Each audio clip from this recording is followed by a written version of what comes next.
Eala has advanced to the Dubai round of 32. It pits a top 10 player against the 40-ranked player in the world.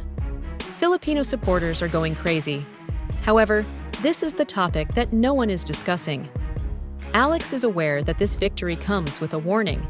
You take the victory when your opponent quits in the middle of the match, but you don't feel like you earned it in the same manner. What truly transpired on that court then? And why would her next battle with Jasmine Polini be the most difficult test of her professional life?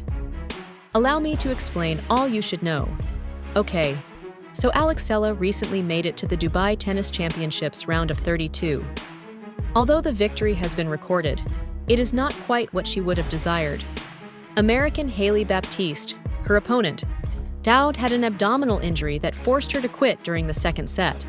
Before we get into what transpired on the court, let me just say that you never want to see a player lose like that. Baptiste was competitive and engaged in combat when the injury struck. That is cruel. There's really a lot to understand here, so let's discuss what we saw from Alex before to that. Music. This is how it's set up. Alex, who is rated 40th in the world, enters this match. By the way, it is her career high, which is completely out of the ordinary for a 20-year-old Filipino who has been working hard on the tour. On paper, Baptiste seems to be the underdog. But pay attention, this is tennis. If you can't support your ranking on the court, it doesn't matter. Alex had to demonstrate that she was deserving of that rating in the first set. 64 in the first batch. Music, tidy, in control, and effective. However, it wasn't a blowout, let me tell you. Unlike other bouts, she didn't steamroll past this one and never looked back. No, she had to earn it from Baptiste. You could tell that Alex had to maintain her composure, carry out her strategy, and couldn't afford to take a moment's break. At her point, that's just what you want to see, isn't it? She no longer only depends on skill. She is reflecting and making adjustments. She is handling things in a professional manner. Now, Alex's poise was what I admired most about the opening set. She is performing in Dubai, which is essentially a second home for tennis enthusiasts from the Philippines. There were many Filipinos in the audience supporting her. It was audible during the transmission. On the one side, the stadium's energy is incredible, but it can also be a double-edged sword. It gives you more energy, love, and support. However, there is pressure as well. You don't want to disappoint them.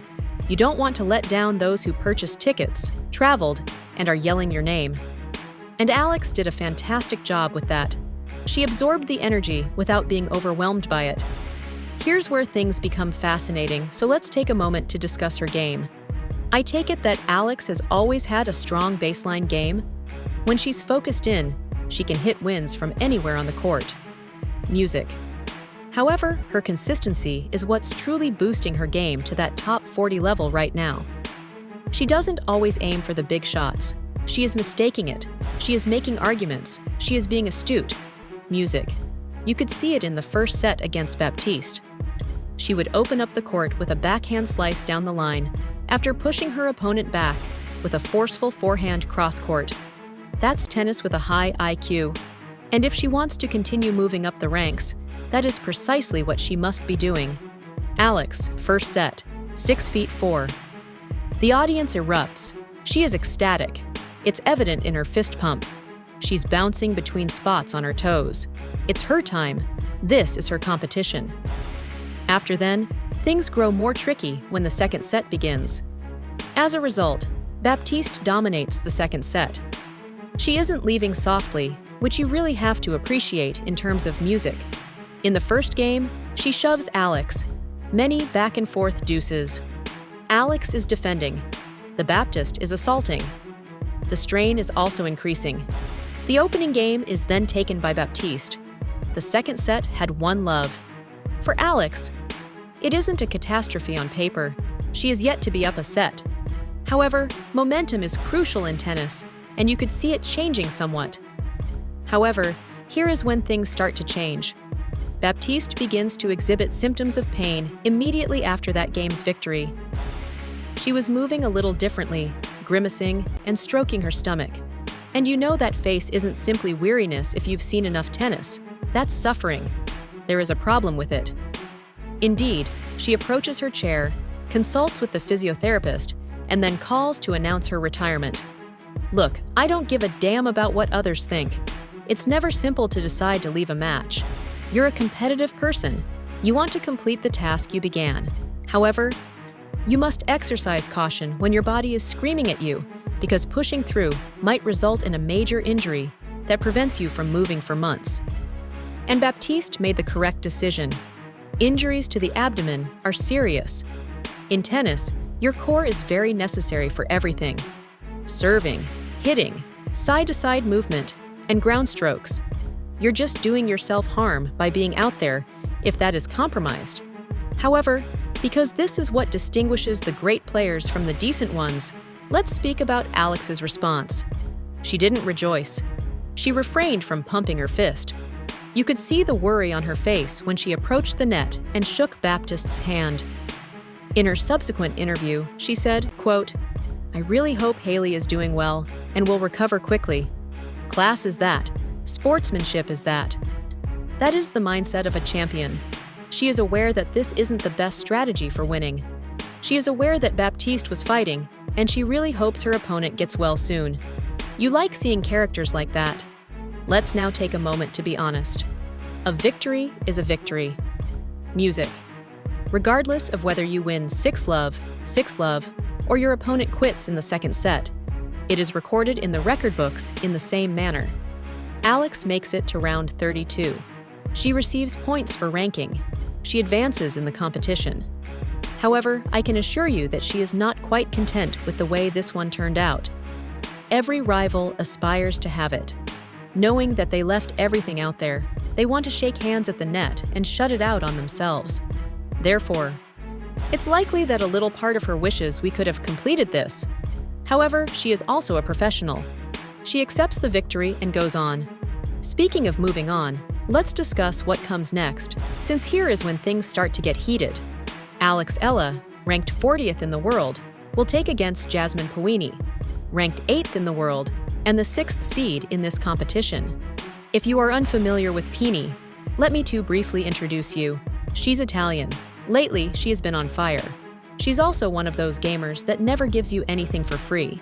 She defends, grinds, and forces you to hit 5, 6, or 7 additional balls in order to score a point. She will also chase you off the court if you are not focused and locked in. Although the schedule has not yet been finalized, this match is anticipated to take place on Tuesday, and to be honest, Alex has been waiting for this type of chance. Puini is rated higher, yes. Although she is the 6th seed, Alex has defeated competitors with better rankings in the past. She is skilled. She is equipped with the weaponry. Can she compete on the big stage against one of the greatest in the world? The problem with playing a top 10 player like Puini is this: passivity is not something you can afford. She won't make errors, therefore you can't merely wait for her to do so. Music. It is up to you to take the initiative. The aggressor must be you. Play must be dictated by you. And Alex is more than capable of carrying that out. She is capable of hanging with anybody when her forehand is on point. She is moving fluidly, and she has confidence in her serve. Just doing it for 2 whole sets against someone who won't give you a footing is the difficulty. I'll tell you what I'm keeping an eye on throughout that game. Alex's serve comes first. It's significant if she's putting her first serves correctly and completing 70 to 75% of them. The remainder of her game is built up by that. The second was her motion. She will be forced to flee by Puini. She will put her strength, agility, and music skills to the test before switching from defense to offense. Third, her mental state. When Puini eventually goes on a rampage and wins 4 or 5 games in a row, will she be able to maintain her composure? Can she defend herself? Music, is she able to maintain her patience? Because this is the truth. Alex is 20 years of age. She has every gift in the world. She has accomplished so much already. However, it is in these kind of contests, these confrontations against the top 10 players, that you discover your true nature. You learn here. Here's where you develop. Playing music will teach her something whether she wins or loses. It will demonstrate to her how she compares to the best. Music. And to be honest, at this point in her career, it is priceless. Let's now take a moment to zoom out and discuss the wider picture. Eala's abilities extend beyond her tennis game. She is a representation. A whole nation finds inspiration in her. I take it that the Philippines isn't exactly regarded as a tennis powerhouse? Here, however, is Alex shattering stereotypes, reaching career-high ranks, and fighting on the grandest platforms. Additionally, she represents the aspirations and wishes of millions of people back home each time she takes the court. Despite the pressure, she is managing it like a pro. It was also seen in Dubai. The Filipino supporters arrived, singing her name and waving flags. That goes beyond just help. That is a belief. They have faith in her. She is seen by them as a symbol of potential, as well as a player.